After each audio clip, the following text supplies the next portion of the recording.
Hey there, and welcome. Today, we're going to dive into something really fundamental, the language of reasoning itself. This is propositional logic, and you can think of it like the hidden operating system for clear thinking. So, have you ever really stopped to wonder about this? I mean, from a simple app on your phone to the most complex AI, the ability to make any kind of decision, it all comes down to a formal system for reasoning. And that system, at its very core, is logic. All right, here's the game plan for this explainer. We're going to start from the very beginning, seeing why logic is basically a language. Then we'll find its smallest possible piece, the atom of truth, and learn how to connect these atoms to build bigger ideas. We'll see how to test those ideas, figure out how new truths can follow from old ones, and finally, we'll even look at where this whole system kind of hits a wall. Okay, first up, the language of reasoning. You know, the easiest way to think about logic is, well, it's a language. It's got grammar, it's got vocabulary, just like any language you speak. But this one is engineered for just one thing, to be absolutely, perfectly, crystal clear. No confusion allowed. And just like any other language, logic has two main parts. First, you've got syntax. Think of this as the grammar.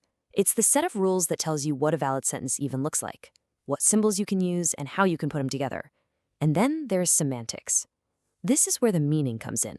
What do those sentences actually mean? And most importantly, are they true or are they false? Okay, so if logic is a language, what's its smallest possible piece, like its most basic word? Well, that brings us to what we call the atom of truth, the smallest building block we can possibly work with. And this tiny building block, it's called an atomic proposition. It's really just a simple statement that has to be one of two things, either true or false. That's it. There is no gray area, no in between. The classic example is, it is raining. I mean, either it is or it isn't, right? So a single statement like that, it's not super useful by itself, is it? The real magic, the real power of logic happens when we start connecting these simple dots to build bigger, more interesting ideas. And we do that using things called logical connectives. Let's start with the most straightforward one, and. You'll see it written with this little wedge symbol, and it's basically just saying, hey, both of these things I'm connecting are true at the exact same time. Okay, so this thing you're looking at is a truth table. It's how we define the exact meaning of our connectives. And for and, it's simple. For the whole statement P and Q to be true, P has to be true, and Q has to be true. No exceptions. If even one of them is false, boom, the whole statement is false. It's super strict. Next up is or. And you'll see it's a lot more, let's say, laid back than and. It's just saying that at least one of the things it's connecting is true. Could be the first one, could be the second one. Heck, it could even be both. So if you look at the table, P or Q is true if P is true, it's true if Q is true, and it's even true if they're both true. The only time an or statement fails, the only time it's false, is when both parts are false. That's it. All right, now for the easiest one of all, not. It doesn't combine things, it just works on a single proposition. It literally has one job, to flip the truth value of whatever it's attached to. So if something's true, not makes it false. If it's false, not makes it true. It's just a little logic switch. Okay, let's get to the one that sometimes trips people up a little bit, but it's super, super powerful. It's called implies. You'll see it written as an arrow, and this is the workhorse behind any if-then statement you can possibly think of. Here's the key thing to remember about P implies Q. It is only, and I mean only, false in one very specific situation, when the first part, P, is true, but the second part, Q, is false. The best way to think about it is like a promise. So if I promise you, if it is raining, then the grass will be wet. When did I lie? The only time I lied is if it is raining, but the grass is totally dry. Any other time, like if it's not raining at all, I haven't broken my promise, have I? So the statement is still considered true.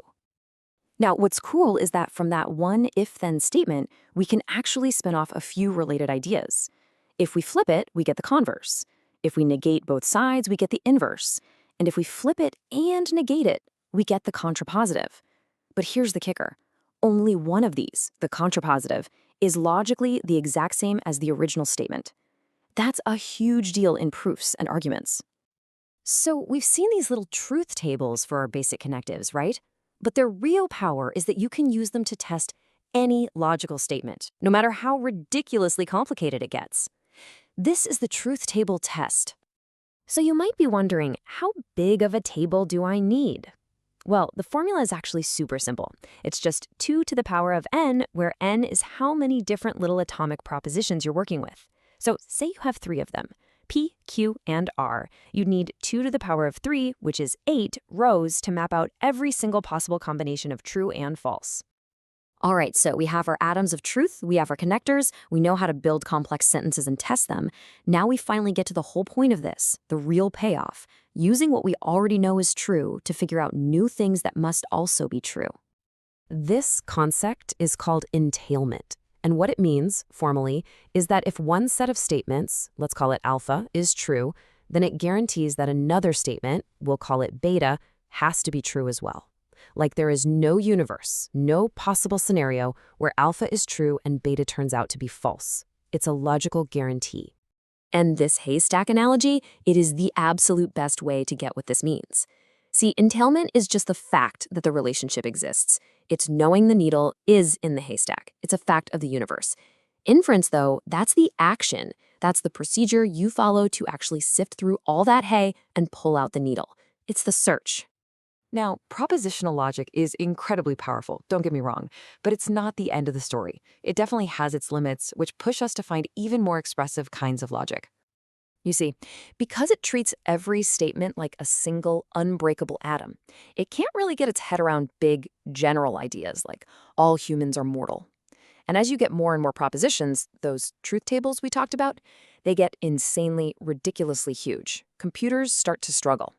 And at the end of the day, it doesn't understand context. It can't really handle the messiness of normal human language. For that stuff, you need to level up to more advanced systems, like first-order logic. And all of this leaves us with one last kind of fun thing to chew on. We've just gone through the super strict black and white rules for perfect, provable reasoning. So, what does that mean for something like a hunch? You know, that gut feeling that's often right, but is totally messy and you can't really prove it. Something to think about.